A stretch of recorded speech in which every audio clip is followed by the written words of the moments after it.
I'm here today with Dr. Coen, or the Department of Organizational Behavior at the Weatherhead School of Management. And we are collecting stories and interviewing the faculty because the current and previous faculty in the department were seminal thinkers in the field of organizational behavior. Mm-hmm. So we'd like to talk about your how you got into the field, your work, your current work, and your hopes for the future. So in everyone's lives, we have special moments, special times when we just know we've made the right choices, where we know that the work we're doing is having impact, and that's what we'd like to hear about from you today. Yes. And we'd like to start with finding out what brought you to the field. How did you get to be here? Yeah. Well, this is a very good question. I actually I had corporate jobs for quite a long time before I found my way to the academic world in a research capacity. And I'd actually had several corporate jobs and then was doing consulting. And I loved consulting. I loved the problems and the challenge of the problems. We did implementation work, so changing the wheels on a moving train or a speeding train was a very exciting problem. But for a lifestyle, it was hard, right, to travel all the time. At some point I realized I would love to do this full time, and I would love to work with people working on these same kind of problems. And so I went back to a PhD program in my mid-30s, actually. But I brought with me the problems of consulting. And the way I framed them in those days is, how can you get all these intelligent people together and they still do such stupid things, frankly, was my research question. And I got to this after consulting with people because I worked with companies with sometimes very severe problems. And yet the individuals that I met were bright, dedicated, ambitious, driven. So you can't help but ask that question, right? Which is, how did they clearly unintentionally, create these kinds of problems? So that was actually the driving question then, and it still is my driving question in many ways. Because people are people, and I began studying. I call it now, I would say, the inner life of teams, which is what happens when you bring a group of people together with rich, complex lives and histories, and ask them to do challenging things together in a team, right? And all kinds of interesting things happen, right? Many of which people are aware of, and intriguingly, though, many which they're not aware of, right? And so my obsession, I guess, is what happens with people. What are they doing, and how can they become more aware of those things, and how, I would not say control, right, but how can they accommodate more and understand more and become more able to see how their interpersonal choices and behaviors are affecting their capacity to do their tasks and to design an organization and experience for others. Great. Yes. Thank you. Maybe to focus a little bit now about your time at Case Western and the Organizational Behavior Department, and reflecting on that time. Can you tell me about a time when you felt that you were particularly excited about the work you were doing? You just knew that it was being impactful and groundbreaking. And what was it about that time that allowed you to know that? How did you know that what you were doing was significant? First of all, it's clearly my experiential teaching, or teaching in an experiential framework. And I think some of the most powerful work is the work I do with T groups. And many people here do this T group work, or I should say some do. But for the students, whether they're master students or undergraduate students, we sit together, we talk to one another, and we don't, the experience is very unlike a typical classroom. Right? And how I know, the students will say over and over again, this is real, in a way that they don't experience the classroom or learning. Right? And so they'll write journals and they'll talk really about what they learn about themselves, and they gather deep insights about themselves, their needs, their wants, ways that they might alter the group dynamic so that the things they want to accomplish for themselves and others happen. But I think more than anything, it's that sense of, like, this is real. as opposed to what the typical things that we do in the classroom. And it strikes me that as a consultant, you came in with a different frame. Do you think that has contributed to your making the learning real for students? Absolutely, and deeply, because for me it's frustrating to just give students books to read. And even if we have a great discussion, I'm supposed to grade them on quizzes. There's something about that seems very divorced from learning and from the personal goals that people bring to the classroom. So one of the things I like about experiential learning, whether it's in that form and is a T group, or whether we literally, for the undergrads, I have them enact a hierarchical organization in class with real goals. We'll serve an outside company. And yes, I think that they actually walk away with skills that they can apply, right, that are useful for them.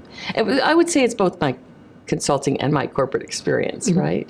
But to help people really see the challenges that rise and continue to arise in either groups of equals or groups of people in hierarchical arrangements, and the challenges of participation, communication, leadership. And they may seem like words, but they're very real when we do them, right? And so for me, Case Western has allowed me to really ramp up the experiential learning as a frame. And I think especially for our master's students and other adult learners, it's a great space because people can decide what their own goals are, bring their own strengths to it, but also decide what they want to develop in themselves. So there's a bit of empowering the learner to learn.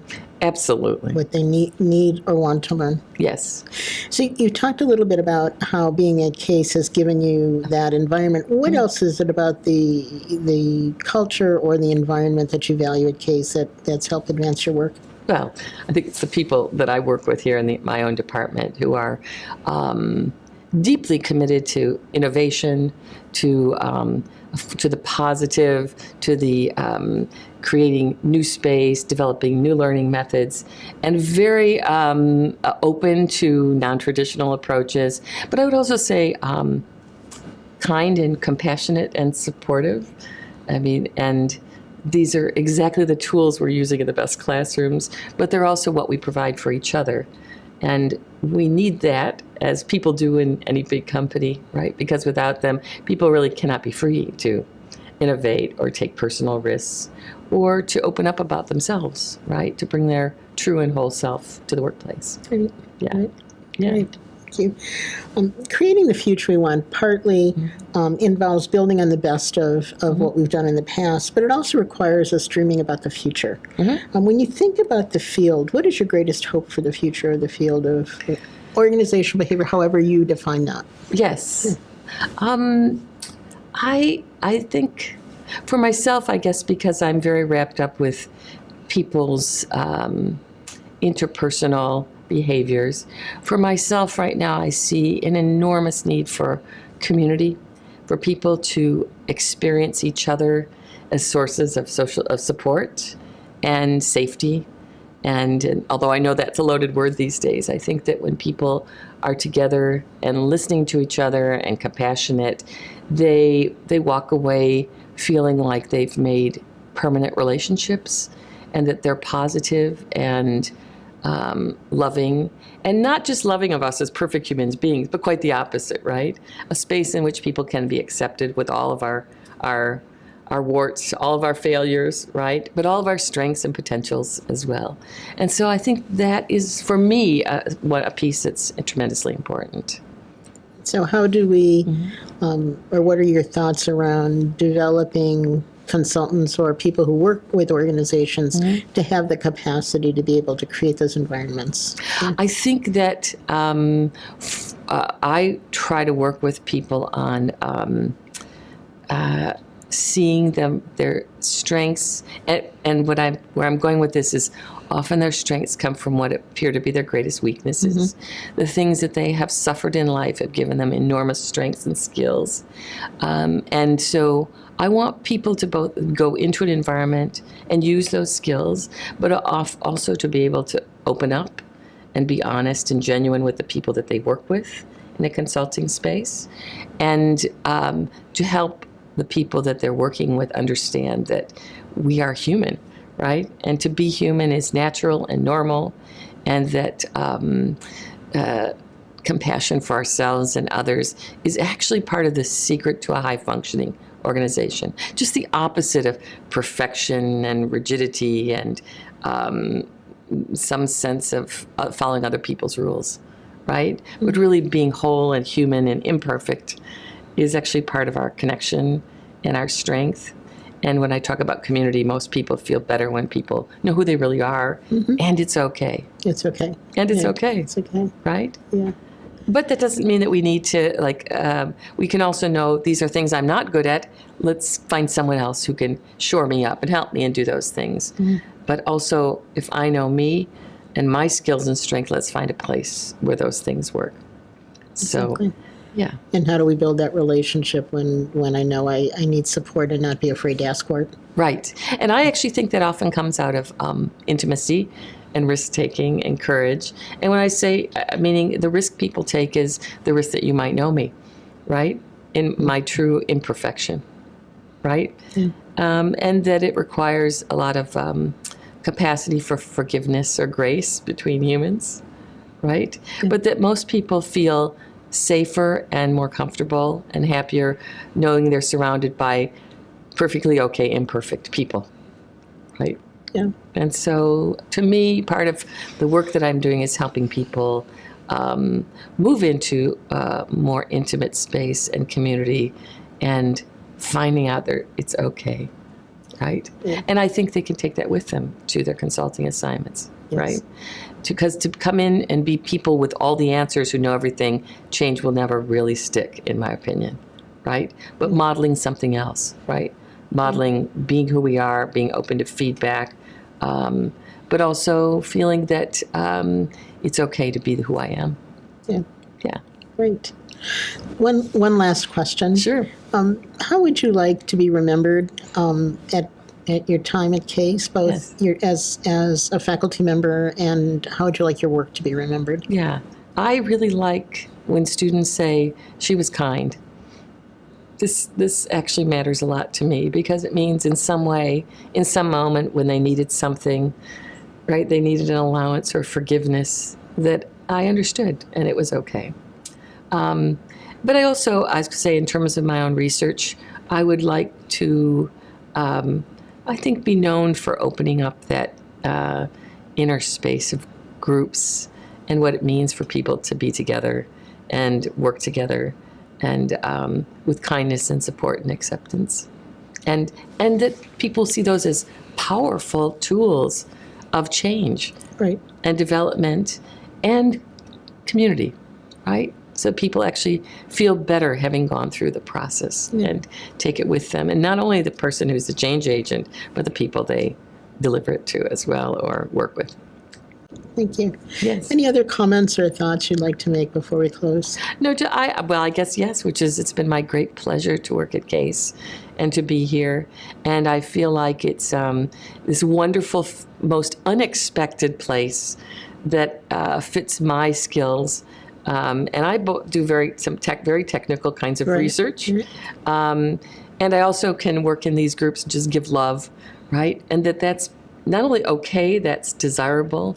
And so it's lovely for me to be here in this special place and to be accepted in all my weirdness and variance and, so that has meant a lot to me. And I meet the most extraordinary people.